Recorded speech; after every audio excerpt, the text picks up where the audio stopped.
Hello everyone, welcome back to another episode of Technologyglance. Today in this video, I'm going to guide you through how you can disable long press vibration on PLAYit. So let's get started. Firstly, open PLAYit app on your device, then tap on your profile icon if you haven't.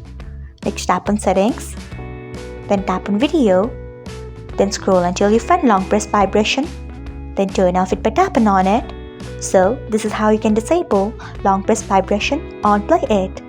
Thanks for watching. If you found this guide helpful, we would love it if you hit the thumbs up button below. We upload great new tech tutorials like this one every day, so do not forget to subscribe to our channel and hit the bell icon so that you'll never miss another update.